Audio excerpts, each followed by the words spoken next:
సింహ రాశి ప్రేక్షకులకు స్వాగతం.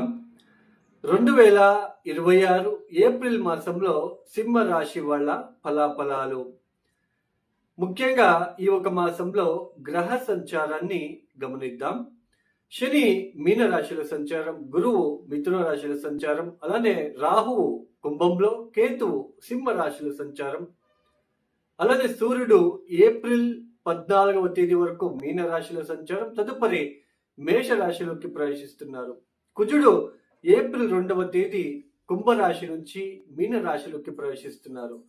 బుధుడు ఏప్రిల్ 11వ తేదీ కుంభరాశి నుంచి మీన రాశిలోకి ప్రవేశిస్తున్నారు. శుక్రుడు ఏప్రిల్ 19వ తేదీ మేషరాశి నుంచి వృషభ రాశిలోకి ప్రవేశిస్తున్నారు. ఈ గ్రహ సంచార రీత్యా సింహ రాశి వాళ్ళకి ముఖ్యంగా మార్చి 15వ తేదీ సూర్యుడు సప్తమ స్థానం అంటే కుంభరాశి నుంచి మీన రాశిలోకి అంటే అష్టమ స్థానంలోకి ప్రవేశించారు. ముఖ్యంగా మీ రాశ్యాధిపతినే అష్టమ స్థానంలో జలతత్వ రాశిలో శనితో కలవడము, బలహీనంగా ఉండడము. రాశ్యాధిపతి మీ ఇంటికి అధిపతినే అష్టమ స్థానంలో బలహీనంగా ఉండడం అనేది ముఖ్యంగా ఆరోగ్యరీత్యా వివాదాలు. అష్టమ స్థానం అంటే ఏంటి? ఆకస్మికంగా జరిగే సంఘటనలు. అది మంచి కావచ్చు, చెడు కావచ్చు. ఆయుష్ స్థానం అంటాం. మనం ఎప్పుడు చనిపోతామో తెలియదు. ఆకస్మికంగా, అలానే ఆకస్మికంగా వచ్చే ప్రమాదాలు కావచ్చు, ఆకస్మికంగా వచ్చే డబ్బు కావచ్చు. ఆకస్మికంగా వచ్చే డబ్బు ఎలా ఉంటుంది? అష్టమ స్థానం అంటే ఏంటి? ఎల్ఐసి డబ్బు లాంటివి, చిట్ ఫండ్స్ కావచ్చు, భార్య లేదా భర్త తరపున ఆస్తి కావచ్చు రావడము, అత్త తరపున మావయ్య తరపున ఆస్తులు మీకు కలిసి రావడము, ఇది అష్టమ స్థానం రిప్రజెంట్ చేస్తుంది. అలాంటి అష్టమ స్థానంలో జలతత్వ రాశిలో రాశ్యాధిపతి సూర్యుడు సంచారం చేయడము, శనితో కలిసి సంచారం చేయడం అనేది, అందులోన మీ రాశి నుంచి 6వ స్థానానికి అధిపతి శనినే అవుతాడు. అష్టమ స్థానంలో అస్తంగతం అవడం అనేది చాలా మానసికంగా ఒత్తిడిలు, శారీరక పరమైన ఇబ్బందులు, మజల్స్ కావచ్చు, బోన్స్ కావచ్చు, ఎక్కడో ఒక చోటు శారీరకంగా కొన్ని మార్పులు మీకు చోటు చేసుకుని ఉండే ఆస్కారాలు, నిశ్శక్తిగా ఉండడము, టైర్డ్నెస్గా అనిపించడము, చాలా సుస్తుగా ఉండడం లాంటిది. అలానే సరిగ్గా వేళకు సరిగ్గా భోజనం చేయలేకపోవడము, కౌటుంబిక విషయాలలో ఎక్కువ ఆలోచన పెరిగిపోవడము, అలానే ముఖ్యంగా కొంతమందికి ఎవరైతే ఈ రాశిలో ఉంటున్న ఓల్డ్ ఏజ్ పీపుల్స్ ఉంటారో వాళ్ళకి ఆరోగ్యరీత్యా ఇబ్బందులు తరచుగా ఫేస్ చేయడం లాంటిది. అష్టమ స్థానం అంటే శస్త్రచికిత్సకి గురి అవ్వడము. అష్టమ స్థానంలో ఇలాంటి గ్రహాలు ఉన్నప్పుడు ఆకస్మికంగా ఏదైనా శస్త్రచికిత్స, ఆపరేషన్ లాంటిది జరిగి ఉండడము. పైగా ఏప్రిల్ 2వ తేదీ కుజుడు కూడా అష్టమంలోకి ప్రవేశిస్తున్నారు. ఇది చాలా చాలా చాలా ఇబ్బంది పెట్టే ఆస్కారాలు ఉంటాయి. ఇబ్బంది పెట్టే గ్రహ సంచారం. ఎస్పెషలీ ఏప్రిల్ 17వ తేదీ నుంచి 22వ తేదీ వరకు శనితో డీప్ కంజక్షన్లో ఉంటున్నారు కాబట్టి వెహికల్ నడిపేటప్పుడు జాగ్రత్తలు తీసుకోవాలి.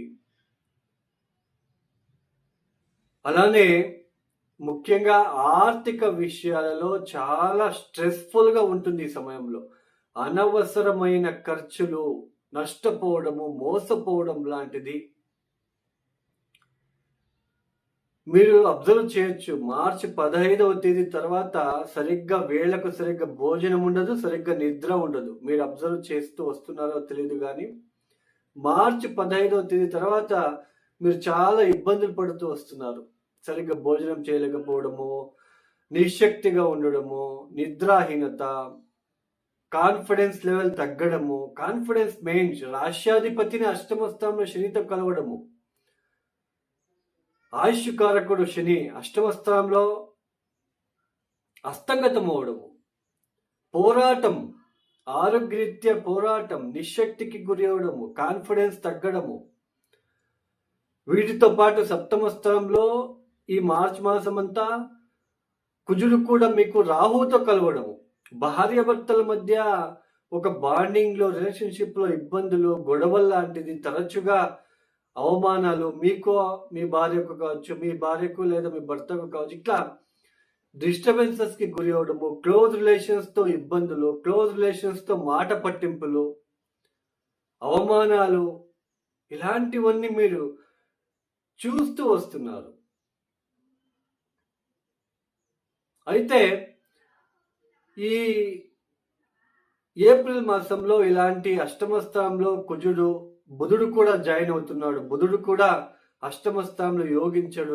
ఆర్థికంగా చాలా ఇబ్బంది పెట్టే ఆస్కారాలు, మిమ్మల్ని మీకు ఏదైనా బ్యాడ్ నేమ్ అండ్ ఫేమ్లో ఇబ్బందులు కావచ్చు, ఎక్కడో ఒక చోటు ఆర్థిక విషయాలలో ఖర్చులు పెరిగిపోవడము, నష్టము, మోసపోవడం లాంటిది కూడా చోటు చేసుకునే ఆస్కారం, ఇలాంటివి ఎన్ని ఉన్నప్పటికీ కూడా మిమ్మల్ని రక్షిస్తున్న గ్రహం ఏంటి అంటే లాభస్థానంలో ఉంటున్న గురువు, అలానే నవమ స్థానంలో సంచారం చేస్తున్న శుక్రుడు.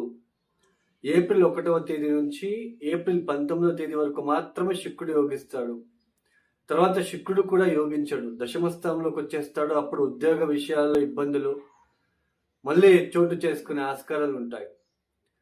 అలానే ఈ మకా నక్షత్ర జాతకులు చాలా ఇబ్బందులు పడుతూ ఉంటారు. మకా నక్షత్రంలో పుట్టిన వాళ్ళు మీరు అబ్జర్వ్ చేస్తున్నారు, లాభస్థానంలో గురువు ఉన్నప్పటికీ పెద్దగా ఆర్థిక విషయాలలో పెద్దగా అనుకూలతలు అయితే ఉండవు. బట్ పుబ్బా నక్షత్రంలో ఉన్న వాళ్ళకి కాస్త ఆర్థికంగా మీకు చాలా లబ్ధి అనేది మీరు చూస్తూ ఉండడానికి ఛాన్సెస్ ఉంటుంది. అంటే ఈ అష్టమ స్థానంలో ఇలాంటి గ్రహస్థితులు ఉన్నప్పటికీ, మీ రాష్ట్రాధిపతి బలహీనంగా ఉన్నప్పటికీ, ఈ సమయంలోనూ కూడా ఏదో కొంచెం కోలుకుంటున్నారు అంటే బికాజ్ ఆఫ్ లాభస్థానంలో ఉంటున్న గురువు. నక్షత్ర ఫలితాల ద్వారా చెప్పాలి అంటే మకా నక్షత్రం వాళ్ళకి కాస్త అంతగా లబ్ధి అయితే ఉండదు. తర్వాత ఏప్రిల్ 14వ తేదీ తర్వాత సూర్యుడు నవమ స్థానంలోకి ప్రవేశిస్తారు. కాస్త అప్పుడు కొంచెం సూర్యుడు యొక్క బలం పెరుగుతుంది. కాస్త ప్రయాణాలు చేయవలసిన ప్రమేయం ఏప్రిల్ 14వ తేదీ తర్వాత, ప్రయాణాలు, ఆకస్మికంగా ప్లేస్ మారడం లాంటిది, ఇలాంటివి చోటు చేసుకునే ఆస్కారాలు నిండుగా కనిపిస్తూ ఉంటాయి. అంటే ఏప్రిల్ 14వ తేదీ వరకు కొంచెం గ్రహస్థితులు అనుకూలతలు అయితే ఉండదు, కాన్ఫిడెన్స్ లెవెల్ ఉండదు సరిగ్గా.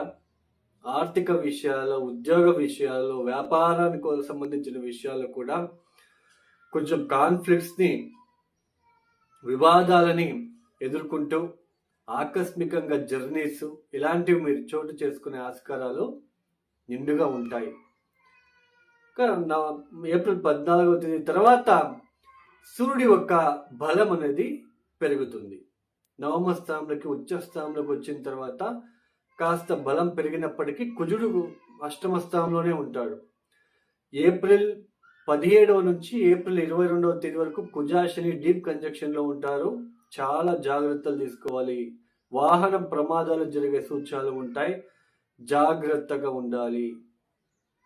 ఎంత జాగ్రత్తగా ఉంటే అంత మంచిది. ఆర్థిక విషయాలు కూడా డిస్టర్బెన్సెస్కి గురి అయ్యే సూచనలు నిండుగా ఉంటాయి. ఆరోగ్య విషయాలు, మజల్స్, బ్యాక్ బోన్ ఇలాంటి విషయాల్లో జాగ్రత్తగా ఉండే ప్రయత్నం చేసుకోవాలి. ఉద్యోగ విషయాల్లో కూడా చాలా స్ట్రెస్కి గురి అవుతుంది. ఏప్రిల్ 20వ తేదీ తర్వాత ఇంకా ప్రాబ్లమ్స్ని మీకు తెచ్చి పెట్టడానికి ఆస్కారాలు ఉంటాయి. ఈ సింహరాశి వాళ్ళు తప్పనిసరిగా ఆదిత్య హృదయము, సూర్య ఆరాధన, ప్రతిరోజు కాలభైరవ అష్టకాన్ని 8 సార్లు చదువుకోవడము. ఈ సమయంలో మీరు పరిహారాలు చేసుకోవడానికి మీకు మనస్సు రాదు, ఏది చేయడానికి ఇక్కడ మనస్సు రాదు. చాలా నీరసంగా, ఇబ్బందిగా, లోన్లీగా ఉంటారు. బట్ ఈ 2 పరిహారాలు మీరు పాటిస్తే మంచిది. ఇక ఈ అష్టమ స్థానంలో తాలూకా గ్రహ సంచారం జరుగుతుంది కాబట్టి అష్టకవర్గ బిందువులు మనం చెక్ చేసుకోవాలి. అలానే దశాభుక్తులు కనుక మనం చూసుకోవాలనుకుంటే మీ దగ్గరలో ఉన్న ఎవరైనా ఆస్ట్రాలజర్స్ దగ్గర వెళ్ళి చూపించుకోవడానికి ప్రయత్నం చేయండి, నా దగ్గర అని కాదు.